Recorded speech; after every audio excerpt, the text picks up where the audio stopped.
Thanks for checking out this movie review video. This is for the 1971 folk horror film, The Blood on Satan's Claw. Now, if you've seen the Woodlands Dark and Days Bewitched history of folk horror documentary, which is on Shudder, you would know that this is one of the three of the unholy trinity, basically the most definitive folk horror films, being The Blood on Satan's Claw, Witchfinder General, and The Wicker Man. Original Wicker Man, not Nicolas Cage Wicker Man. But I have a review up for Witchfinder General. I've been wanting to get to this film for a while, and I've also been wanting to get to The Wicker Man, so I'm going to hopefully do that one as well. Now, this one is directed by Piers Haggard, he did a lot of TV shows, directed a lot of TV shows, directed The Quatermass Conclusion, as well as a film called Venom. Written by Robert Wynne-Simmons, who wrote the film The Outcasts. I don't know about that. The film was originally released as Satan's Skin. Now, Satan's Skin makes more sense for the actual film because they literally talk about Satan's skin within the film being, that hairy patch of skin that shows up on people who have been afflicted by the devil, in essence, in this film. But I think that The Blood on Satan's Claw sounds more interesting. It's just more intriguing of a title. It sounds better than Satan's Skin. Although Satan's Skin doesn't sound bad. So, I think I prefer The Blood on Satan's Claw, though. It was originally supposed to be 3 separate stories that ended up coming together in the end, which would have been really interesting to see how they would have executed that. And I think I may have actually enjoyed that more, because they could have kept a little more mystery to what's going on if you keep 3 things separated and then eventually draw them together. So I would have been interested to see what that was, but alas, we didn't get that. Peter Cushing and Christopher Lee were considered for the role of the judge, supposedly, but they ended up being way too expensive to get. I think the guy they got for the judge, I didn't write down his name, I think he did fine. I think in general the acting in this film is good. I think the directing is good. From technical standpoint, it's good. There were moments where the lighting wasn't so great, though. That's my only, technical issue with it, really. And my issue of films just from this time, because it's just something happened, during the time. The music is very kind of over the top at times and overly dramatic and bashing you over the head. But that's just what happened at that time. It's not really a critique for me to say that so much, because there's no way they were going to change that. Like, that was popular then. That was accepted then. So that's what they did. Because of the success of Witchfinder General, they thought to have similar elements to that film incorporated into this one. So if you've seen Witchfinder General and then you watch The Blood on Satan's Claw, you will see a difference. You will see similarities. You will definitely see similarities, and you will basically see the judge, especially at the end of the film, being like Vincent Price's character from Witchfinder General, and it does become this kind of witch hunt situation, obviously. Now, the difference in this being that the witch hunting is kind of justified in a way, whereas in Witchfinder General, it's really not. It's kind of shown as, these rogue individuals who are just going after people for the sake of going after people, and there's really nothing bad going on. With this film, it kind of muddies the water more, because there actually is this cult engaging in paganism or witchcraft. They call it witchcraft in the film. And they're actually killing people. They're actually doing terrible things. They're summoning this demon. Well, actually, I think the demon ended up being summoned just by Ralph finding the bones in the beginning. And then this cult kind of pops up with all the kids and some other people. And two very old people. But I'll talk about that when I get to that point of the film. In the beginning, you get the sense of just how rural the setting is with that opening sequence. Obviously, the opening sequence being Ralph kind of tilling the fields and showing a big expanse of open space. And also he's yelling to someone, I forget who it was at that point, who was kind of like waving and saying hi to him, who's so far away. Now, I think this is effective at showing how separated these individuals are from a major city or major village in this point. Small village out in the outskirts. So it gives you this idea that they're kind of cut off. They're kind of isolated. There's kind of the ability for things to get much worse if something is going wrong, which obviously that's what ends up happening in this. They start having this cult, basically, that's doing terrible things, and they can't get help fast enough because they're kind of isolated. So I think it was very important, and they did a good job of kind of showing how rural it is. Which, oh, sorry about that. Which obviously it's very important to show how rural things are for folk horror films. That's one of the big things. It's kind of this rural versus more civilized city dwelling. And that's definitely at play here. Then you get some real intrigue with the discovery of the skull with the eyeball in it. Now, at first, it does look kind of weird. And then you kind of figure out much later when the judge is looking at that, witchcraft book, that it's this visage of a demon, in essence. That's what's been seen. It's not actually a human being. When I first saw it, I was like, is this supposed to be a human being? Because, the face, the skull structure looks a little too wide. No, it's actually supposed to be a demon. But it's an effective intro to the film because it creates some real mystery, some real interest and intrigue in what is going on here and where are we headed. Now, obviously, they end up going back and it's gone, but I think that's because it had potentially been harvested by the cult members at that point. They don't really cover that, though. The opening credits keep showing branches of trees, showing a big emphasis on nature. Obviously, there is a big emphasis on nature. That's what goes on with folk horror films. It's this kind of people being drawn back to these old religions, to the paganism, to witchcraft, which people in a more progressive, civilized, modern society find to be very scary, to be very adversarial to what they're trying to do. They're trying to progress humanity, and they see these old religions as kind of keeping people in the past and very archaic and very kind of savage in a sense. So the fact that, and they're always drawn into nature, they're always very close to nature. And, in these rural areas, people are living very closely with nature, so they kind of become more susceptible to succumbing to these types of religions, especially in the context of how these films have been written in the past. And nowadays, too, for that matter. But there have been some kind of different takes on them, like The Witch, films like that. The judge dismissing Ralph, initially when he's saying he found those bones, this shows the bureaucracy kind of dismissing the concerns and the beliefs of the common person. You do get an idea based off the way the judge interacts with everyone there that he thinks he's above everyone. He thinks he's more important. He thinks he's more civilized. He kind of treats a lot of these people as kind of dullards, kind of witless idiots in a sense. And he just maintains this air of oh, I'm too important for this, I'm too important for that. And if they are saying something that doesn't line up with what he thinks, it's dismissed. And that's certainly what he does to Ralph. Instead of really looking into it and really believing him, his immediate reaction is just there's something going on with you. You don't know what you're saying right now.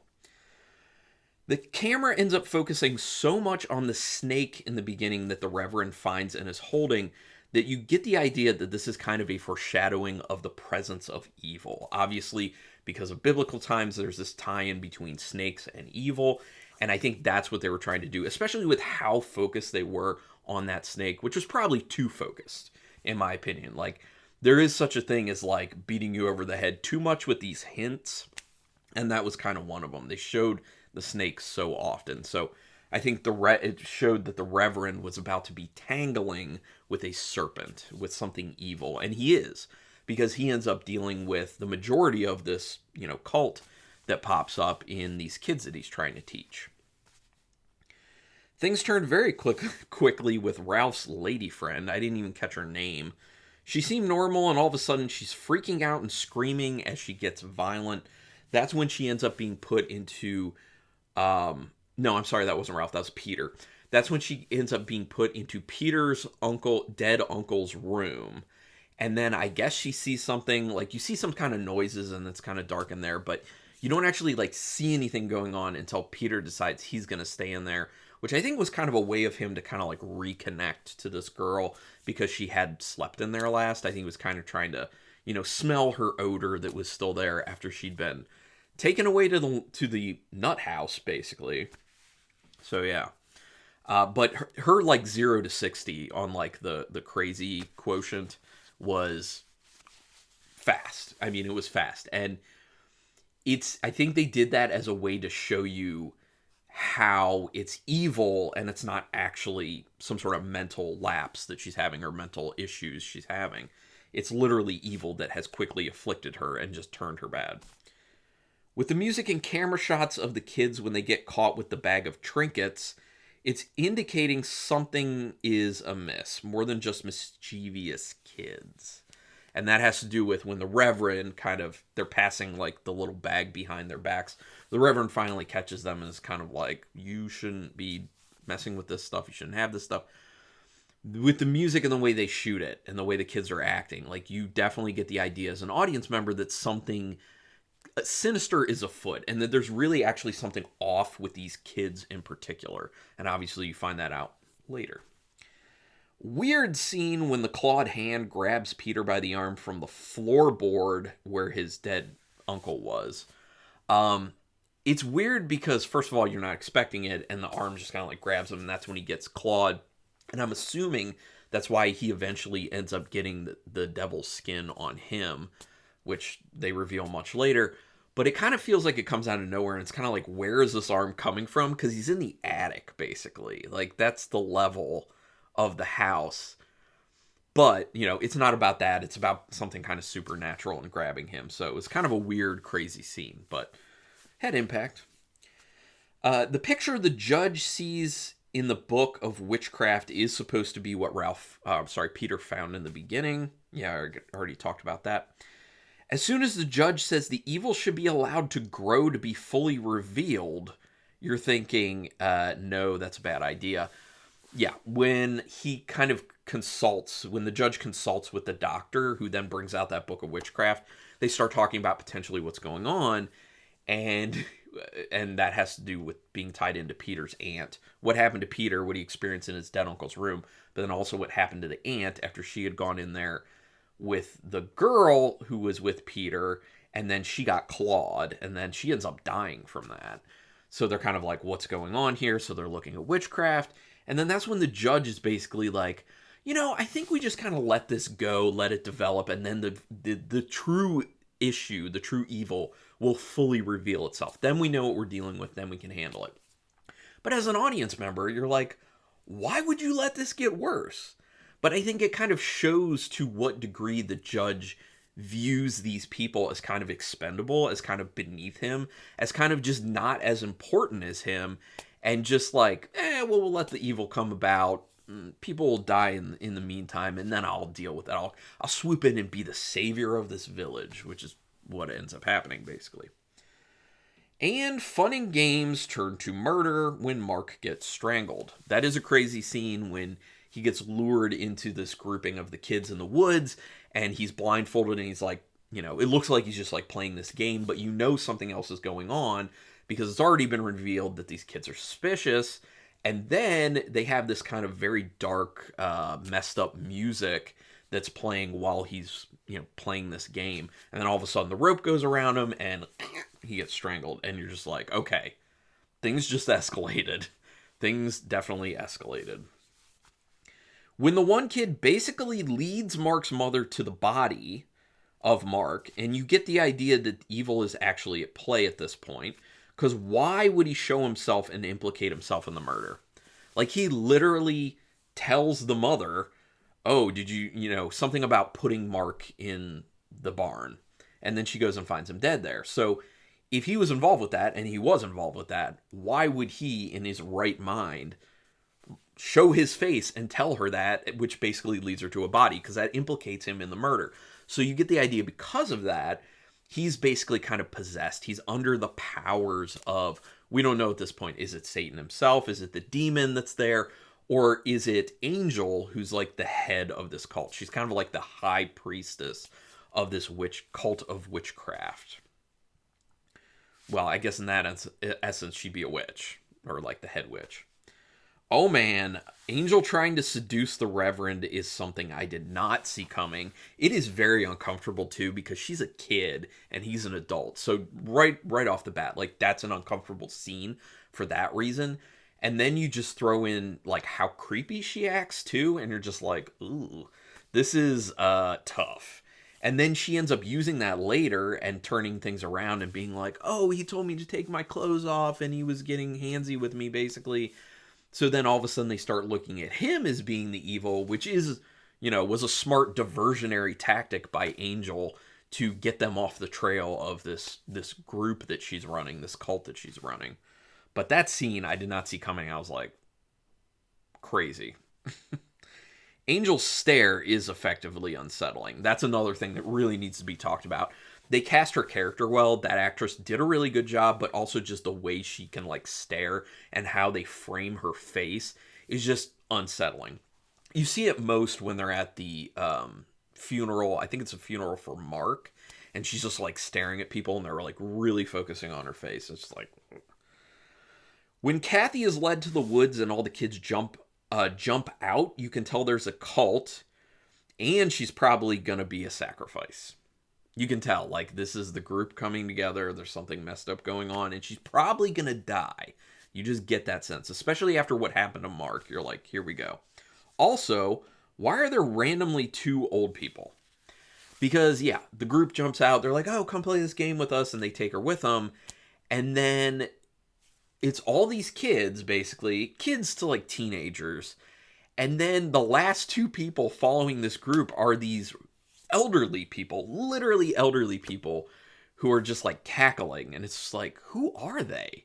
And why are they hanging out with all these much younger people? It's weird because I didn't see them after that. I think, though, at the very end, there's more of a smattering of ages who are kind of gathering around the fire when the judge shows up with his group to take them out. Yeah, or to take the demon out, basically. The ritualistic sexual assault of Kathy is very disturbing. Very disturbing. Especially with the way that they shot it. Especially because it really, like, builds up slowly. Like, very slowly escalates and gets worse and worse and worse and worse. And then she's eventually murdered. And not only is she murdered, but then I think Angel, like, brings the shears. It's like sheep shearing shears. She, like, brings them up to her face. And I don't think she licked it. I think she, like, was smelling the blood. And you're just like, oh, man, that's... Like, you can tell she's deep into this. She's possessed or whatever it is. She's so tied to this demon at this point. Which I think they do kind of reference the demon being like their master at certain times. Great scene when the guys throw the lady in the water to see if she sinks. And Ralph says that if she does, then they murdered her. You can actually see a little bit of that sink into them, like through their facial expressions after he says it. It's like they're all jazzed up and they're like, we're getting this witch, we're sure she's a witch. And then they throw her in the water and they're like, if she sinks, then or if she floats, then she's a witch. If she sinks, she's not a witch. And then Ralph's like, yeah, but then if she sinks and she wasn't a witch, you just killed her. And you see in their faces, like, some of the guys are like, oh. But then they just walk away. Then they're just like, okay, well, that just happened. Like, can't undo this. Although they could have jumped into the water like Ralph did to actually help her. But no, instead they were just like, well, the deed's done. Screw it. We're just going to leave. And whatever happens, happens. Done with it. It's like, ugh, okay. But it's a good scene. I did like that. You do end up really feeling for Ralph when he ends up finding the devil's skin on his leg. This means he'll be assumed to be in league with the devil. That's the other thing. And that's why he starts hiding. That's why he goes to the aunt and is just like, can I stay here? Can I stay out of sight? Because he knows that if that's found on him, they're immediately going to assume that he's in league with this cult that's been created, the angel's leading, and that the demon is kind of lording over, and that he'll probably be sentenced to death, in essence, because he saw what happened with Margaret after he saved her from drowning, is that they wanted to, cut the skin off of her, and then they still thought she was potentially a witch. It took a lot of convincing by Ralph to get that doctor to just cut off the skin as opposed to anything. And then later on they find her and they, see that she had the spot where it was removed, and they're just like, yeah. So, you feel for Ralph. You really, really do. At least I did. I did think that the ending of this film was kind of eh. It didn't have great impact to it. It's literally just the judge comes back to town. He's their savior. He gets this group together. They go out. They find the fire that this group is around doing their ritual. And then he pulls out his big sword and he kills the demon and throws it in the fire. And that's like it. Like, that's it. It's not very impactful. It's just kind of this, like, and then good wins kind of type thing. you know? But, this was from the 70s, so you have to keep that in mind. Films are a lot less apt to have endings like that nowadays, I think, because audience members have been so used to that type of ending. So, just saying. Sexuality is tied to evil in this, and that's actually something that actually happens in real life as well. There's kind of this history of people being like sexually interested or sexually extroverted or sexually interested or practicing sex, especially when they're on the younger end and before they're married, that religion has continually pointed at as being bad, and a lot of the times has been tied into being influenced by the devil or being influenced by evil, that someone's not being themselves or they're doing a sinful act. So that's featured pretty heavily in here, like you would assume, and you see it a good amount. And I think that's also kind of at play with when that scene, that really uncomfortable scene when Angel undresses and is trying to like get the Reverend to lay with her, basically. That's supposed to be the temptation. That's supposed to be the evil trying to get the Reverend to kind of cross that line and come over to the evil side by doing that. This speaks to the staying power of old religion and the denial of modern humans, that they can't get rid of it, basically. That they can get rid of it. Like, there is this thought, and this is talked about in that folk horror documentary on Shudder, which I highly recommend. I know I've said it before, but check it out. That society just always feels like they can get rid of this. They can get rid of it, but these religions just keep coming back. And that's like paganism, witchcraft type stuff. Like, people just keep going, and they're never fully gone, even though they feel like they're gone. And that's what happens with this film, is like there's no sign in sight when the movie starts that there's any sort of evil cult going on, but that changes over time, and everyone's surprised by it, and it does seem to kind of come out of nowhere. Last thing I have to say about this is it also makes the point that the educated and civilized city folk need to keep the rural types from succumbing to the evil ways of things like paganism and witchcraft, because as you see, they're basically powerless. They achieve nothing in the face of this evil cult and this demon until the judge shows up. It's the judge who steps in and is like, oh, I'm the upper crust, educated, more civilized city dweller. I'm here to solve your problems. I'm here to make things right and save you. I'm your savior. I lead these things.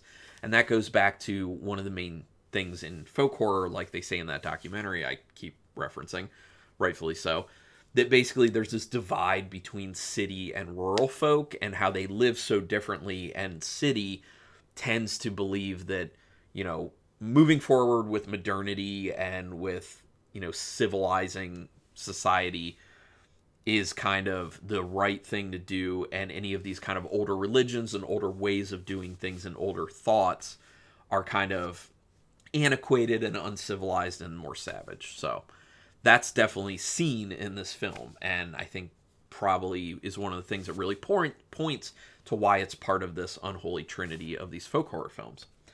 So anyway, that said, for my rating, I didn't really love the film. Like, it was pretty decent with some of the stuff that it pulled off. I see why it's part of the unholy trinity, but out of 5 stars with half stars in play, I'm only going to give it a 3-star rating. Like, it's not super engaging.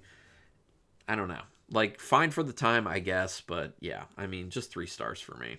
Didn't wow me a whole lot, but I would love to hear your thoughts on it. Go ahead and put it in the comments. Love it, hate it, in between. We can get nerdy about it and talk about it.